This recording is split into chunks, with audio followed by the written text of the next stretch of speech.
ሄሎ ኢሳት ቴሌቪዥን ሄሎ ማን እንበል ከየት ነው? ሄሎ ኢሳት ኢሳት ነፃ የህዝብ ሚዲያ ወትሮም ቢሆን የህዝብ አይንና ጆሮ እንደመሆኑ ይህንን የህዝብ ቅሬታ ማስተናገጃ መድረክ አሰናድቷል። በዚህም ያጋጠሙትን ወይም ያስተዋሉትን የመልካም አስተዳደር ችግር፣ የሙስናና የጉዳይ ገዳዮች ጉድኝት፣ የመብት ጥሰትና ስልጣንን ያላግባብ የመጠቀም ጸረ ዲሞክራሲያዊ አሰራሮችን ይጠቁሙን። የሚመለከተውን የመንግስት አካል በማነጋገር ተጠያቂነት የሚሰፍንበትን መፍትሄ እናፈላልጋለን። በስልክ ቁጥሮች 0901 458845 ወይም 0901 451145 በተጨማሪም በ0944 02 11 11 በ0906 77 42 92 ይደውሉ። ልናስተናግደው ዝግጁ ነን። ኢሳት ነፃ የህዝብ ሚዲያ። ጤና ይስጥልኝ ውድ ተመልካቾቻችን፣ ከኢሳት ነፃ የህዝብ ሚዲያ ለሰዓቱ የተዘጋጁ ዜናዎች ይዘን ቀርበናል። ከዜናዎቹ ጋር ሰላማዊት ሙሉጌታ ነኝ። አብራችሁን ቆዩ።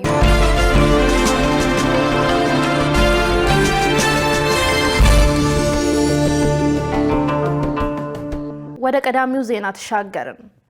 የሰባተኛው ሀገራዊ ምርጫ ጊዜያዊ ውጤት ለህዝብ እይታ እየተለጠፈ ነው።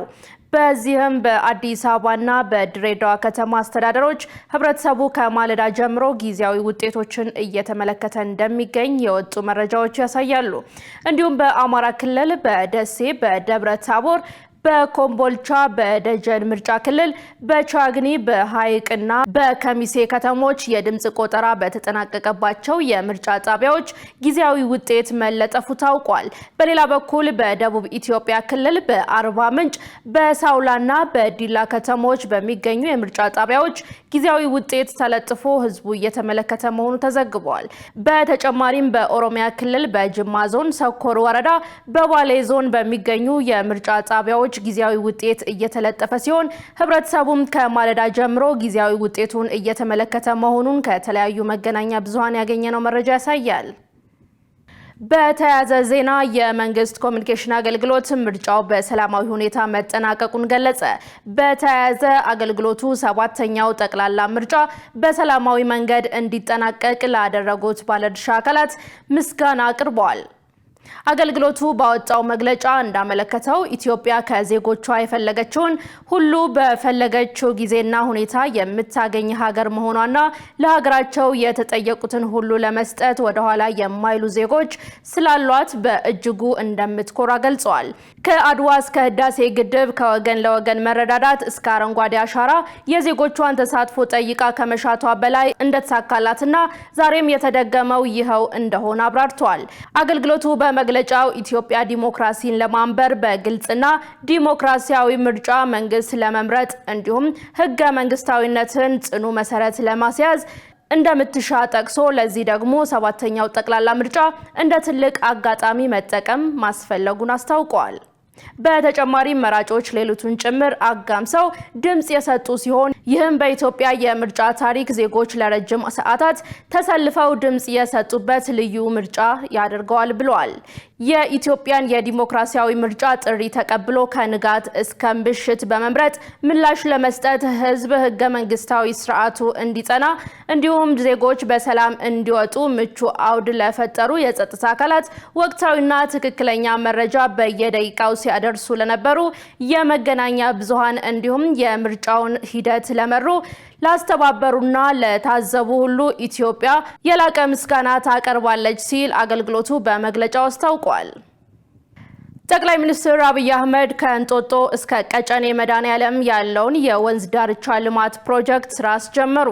ጠቅላይ ሚኒስትሩ በማህበራዊ ትስስር ገጻቸው ባስተላለፉት መልእክት ከሰባተኛው ጠቅላላ ምርጫ ማግስት ዛሬ ጠዋት ከእንጦጦ እስከ ቀጨኔ መድኃኔዓለም ያለውን የመልሶ ማልማትና የወንዝ ዳርቻ ልማት ፕሮጀክት በይፋ ስራ አስጀምረናል ብለዋል። በተጨማሪም ይህ ትልቅ ተነሳሽነት የተራቆቱ አካባቢዎችን በዘመናዊ የአፈር ጥበቃና በወንዝ ማጣራት ወደ አረንጓዴ ስፍራ በመቀየር የፍራፍሬ ፓርኮችን ከእግር ጉዞና ከብስክሌት መንገዶች ጋር በማቀናጀት መዲናችንን አድሷል ብለዋል። ፕሮጀክቱ በአጠቃላይ 22.25 ኪሎ ሜትር የወንዝ ዳርቻ ልማት የሚሸፍን መሆኑን ገልጸው ይህ የማይቆራረጥ የልማት ስራችን ህያው ምስክር ከመሆኑም በላይ የሀገራዊ እድገታችን የአካባቢ ጥበቃና የከተማ እድሳት በተግባር የታየበት ነው ብለዋል። ሰባተኛው ጠቅላላ ምርጫ የህዝብን የዲሞክራሲ ቁርጠኝነት ያሳየ መሆኑ ተገለጸ። በትናንትናው ዕለት የተካሄደው ሰባተኛው ጠቅላላ ምርጫ መራጩ ህዝብ ለዲሞክራሲ ስርዓት ግንባታ ያለውን ፍላጎትና ቁርጠኝነት በተግባር ያረጋገጠበት መሆኑን የአዲስ አበባ ፖለቲካ ፓርቲዎች የጋራ ምክር ቤት ገለጸ። የምክር ቤቱ ሰብሳቢ አቶ ማሩ ደጄ የድምጽ አሰጣጥ ሂደቱ መጠናቀቁን አስመልክቶ በሰጡት መግለጫ ምርጫው ግልጽና ፍትሃዊ ከመሆኑም በላይ በተፎካካሪ ፓርቲዎችና በህዝቡ ዘንድ ተቀባይነት ያገኘ የተረጋጋና የሰለጠነ ሆኖ ማለፉን ገልጸዋል። ለዚህም ምክር ቤቱ ከብሔራዊ ምርጫ ቦርድ ጋር በመቀናጀት የሰራው ስራ ትልቅ አስተዋጽኦ ማበርከቱን አስረድተዋል።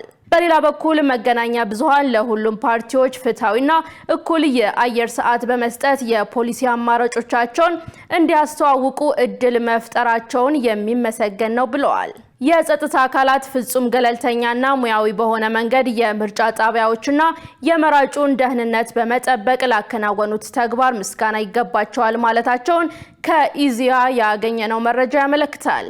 ሰብሳቢው በመጨረሻም በህጉ መሰረት የድምጽ ቆጠራና ውጤት የማደራጀቱ ስራ በምርጫ ቦርድ በይፋ እስኪገለጽ ድረስ ህዝቡ በትዕግስት እንዲጠባበቅ ጥሪ ያቀረቡ ሲሆን ማንኛውም ወገን ውጤቱን በጸጋ የመቀበል ቅሬታዎች ቢኖር እንኳን በህጋዊ መንገድ የመፍታት ታሪካዊና ሞራላዊ ግዴታ እንዳለበት አሳስበዋል። የአዲስ አበባ ከተማ ፖሊስ ኮሚሽን የሰባተኛው ጠቅላላ ምርጫ የድምጽ አሰጣጥ ሂደት በሰላም መጠናቀቁን አስታወቀ። በተያያዘ ኮሚሽኑ በድህረ ምርጫ ያለው ሂደት በተመሳሳይ በስኬት እንዲከናወን ከባለድርሻ አካላት ጋር እየሰራ መሆኑን አስታውቋል። ገነት ዘዘው ዝርዝር አላት። የሰባተኛው ጠቅላላ ሀገራዊ ምርጫ የድምጽ አሰጣጥ ሂደት በትናንትናው ዕለት እስከ ሌሊት 7 ሰዓት ሲከናወን ቆይቷል። በአዲስ አበባ ፖሊስ ዋና ጠቅላይ መምሪያ የህዝብ ግንኙነት ኃላፊ ኮማንደር ቶማስ እሸቴ ለኢሳት እንደገለጹት በአዲስ አበባ ከተማ በሚገኙ የምርጫ ጣቢያዎች ድምጽ የመስጠቱ ሂደት ፍጹም ሰላማዊ ሆኖ መጠናቀቁን ገልጸዋል። በምርጫው ዕለት በትራፊክ አደጋ የሁለት ሰዎች ህይወት ከማለፉ በስተቀር ከምርጫው ጋር የተያያዘ ምንም አይነት ወንጀል አለመፈጸሙን ተናግረዋል። ምርጫው ፍጹም ሰላማዊ እንዲሆን ማድረግ የሚለውን እቅድ ይዘን የተነሳ ነው። በዚህ መሰረት ከኢትዮጵያ ፌዴራል ፖሊስ፣ አዲስ አበባ ፖሊስ፣ የከተማው ሰላምና ጸጥታ አስተዳደር ቢሮ፣ የእሳትና አደጋ ስራ አመራር፣ የደንብ ማስከበርና ሌሎች ተቋማት ያሉበት የኮማንድ ፖስት ተቋቁሞ ከመጀመሪያው ቅድመ ምርጫም ጀምሮ ያሉትን እቅድ በማውጣት ወደ ስራ የገባበት ሁኔታ ነው ያለው። ኮማንድ ፖስቱ ልክ ይኸው አደረጃጀት በክፍለ ከተማም ደረጃ የነበረ ነው ያለው። የጋራ ጥምር ኮማንድ ፖስቱ ብዙ ተግባራትን ሲያከናውን ነበረ። ከህብረተሰቡም ከምርጫ አስፈጻሚዎችም ባለው ጋር ተያይዞ ምርጫው ፍጹም ሰላማዊ ነበር ማለት ይቻላል። ይህ ዜና እስከተጠናቀረበት ጊዜ ድረስ የድምጽ ቆጠራ እየተካሄደ መሆኑን የገለጹ ሲሆን በድህረ ምርጫ ያለው ሂደት በተመሳሳይ በስኬት እንዲከናወን ከባለድርሻ አካላት ጋር በጥምረት እየተሰራ መሆኑን ኮማንደር ቶማስ አስረድተዋል። እንግዲህ አሁን ሁለተኛውን የምርጫ ምዕራፍ እያጠናቀቅን፣ ቅድመ ምርጫ ነበረ፣ ምርጫውን አጠናቀናል። አሁን ያለን ድህረ ምርጫ ምዕራፍ ላይ የምንገኘው ቆጠራው እስካሁን ድረስ ባለ መረጃ ፍጹም ሰላማዊ በሆነ መንገድ እየተካሄደ ያለበት ሁኔታ ነው። ከትራፊክ ደህንነት ጋር ተያይዞ ባሉት ሁኔታዎች በምርጫው ዕለት 2 የትራፊክ አደጋዎች ያጋጠሙ፣ 2 ሰዎች ህይወታቸው አልፏል። የተለየ ነገር አላጋጠመንም። ቆጠራውን ጨምሮ ሌሎች የምርጫ ሂደቶች የሚቀጥሉ ይሆናል። የጸጥታ አካላትም እንግዲህ አሁንም እንደተለመደው ተግባራቸውን በአግባቡ ለመወጣት አስፈላጊ ዝግጅት አድርገው ወደ ስራ እየገቡ ያለበት ሁኔታ ነው ያለው። ኮማንደር ቶማስ ድምጽ የመስጠት ስርዓቱ በስኬት እንዲጠናቀቅ መራጩ ህዝብ፣ የምርጫ አስፈጻሚዎች፣ እጩዎችና ታዛቢዎች ላበረከቱት አስተዋጽኦ ምስጋና አቅርበዋል። ውድ ተመልካቾቻችን ከኢሳት ነጻ የህዝብ ሚዲያ ወደ እናንተ የሚተላለፈው የሰዓቱ ዜናውንም እንደቀጠለ ነው። አሁን ደግሞ ወደ ውጭ ዜናዎች ተሻገርን። ሩሲያ በዩክሬን ላይ በፈጸመችው ጥቃት ቢያንስ 11 ሰዎች ሲገደሉ በርካቶች በህንጻ ፍርስራሾች ስር ተቀብረዋል ተባለ። የዩክሬን ባለስልጣናት አጋር ሀገራት የሩሲያን የባሊስቲክ ሚሳኤል ጥቃት ለመከላከል የአየር መከላከያ ሚሳኤል እንዲሰጧቸው ጫና እያደረጉ ነው። ሸሪፍ ኢማም ተጨማሪ አለው። ሩሲያ ምሽቱን በሚሳኤልና በድሮን በዩክሬን ላይ ጥቃት ፈጽማለች። በጥቃቱ ቢያንስ 11 ሰዎች ሲገደሉ በደርዘን የሚቆጠሩ ደግሞ ቆስለዋል። በርካቶችም በፈራረሱ ሕንፃዎች ስር ይገኛሉ ሲሉ ባለስልጣናት ተናግረዋል።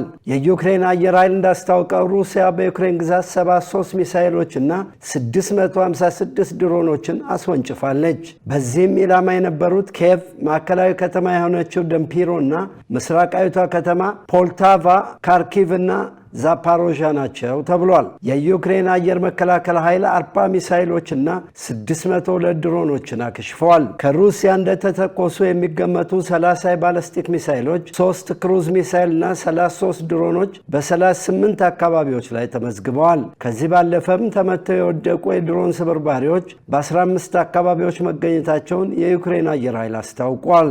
በኪየቭ ቢያንስ 4 ሰዎች ሲገደሉ 58 ሰዎች ደግሞ ቆስለዋል ሲል የዩክሬን መንግስት የአደጋ ጊዜ አገልግሎት በቴሌግራም ባስተላለፈው መግለጫ አስታውቋል። የመኖሪያ ህንፃዎች፣ ሌሎች የሲቪል መሰረተ ልማቶች በ8 የኪየቭ አካባቢዎች መውደማቸውም ተገልጿል። በማዕከላዊ ዲምፕሮቶርስኪ ግዛት ቢያንስ 6 ሰዎች ሲገደሉ 36 ሰዎች ደግሞ ቆስለዋል። በካርኪቭ 14 ሰዎች ጉዳት የደረሰባቸው ሲሆን ህንፃዎችና መኪኖችም ወድመዋል። በካርኪቭ ባለ 2 እና ባለ 4 ወለል የመኖሪያ ህንፃዎች መውደማቸውና ከፍርስራሹ ስር ሰዎች እንደሚገኙ ተገልጿል። በኪየቭ ፍንዳታዎች ከምሽት እስከ ንጋት ድረስ መከሰታቸው ተገልጿል። በቀጣይም ከፍተኛ ጥቃት ስለሚፈጸም የዩክሬኑ ፕሬዝዳንት ቮሎዲሚር ዜሌንስኪ ጥንቃቄ እንዲደረግ አሳስበዋል። አክለውም ሩሲያ ጥቃት ለመፈጸም እየተዘጋጀች ስለሆነ ህብረተሰቡ ጥንቃቄ እንዲያደርግ የማስጠንቀቂያ ደወል ሲሰማም ወደ መጠለያ እንዲሄድ አስጠንቅቀዋል። በፖድልስኪ አካባቢ በባለ 9 ወለል ህንፃ ግማሽ ክፍሉ ላይ ጉዳት ደርሷል። በህንፃው ፍርስራሽ ስር ሰዎች ተቀብረዋል በሚል የአደጋ ጊዜ ሰራተኞች ሰዎችን ለመታደግ ጥረት እያደረጉ ነው ተብሏል።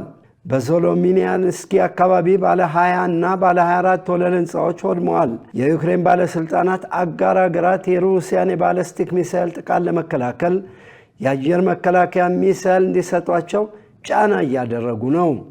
ዩክሬን አሁን ላይ በከፍተኛ ደረጃ የሚቃጣባትን የድሮን ጥቃት የመከላከል ብቃት አላት። ይሁን እንጂ የአገሪቱ የአየር መከላከያ ዋነኛ ችግር ሆኖ የቀጠለው የሩሲያ ባለስቲክ ሚሳኤል ነው ተብሏል።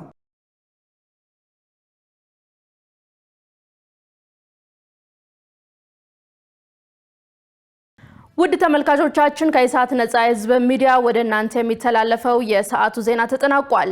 ከዜናዎቹ ጋር ሰላማዊት ሙሉጌታ አብራችሁ ቆይታ አድርጌያለሁ። መልካም ጊዜ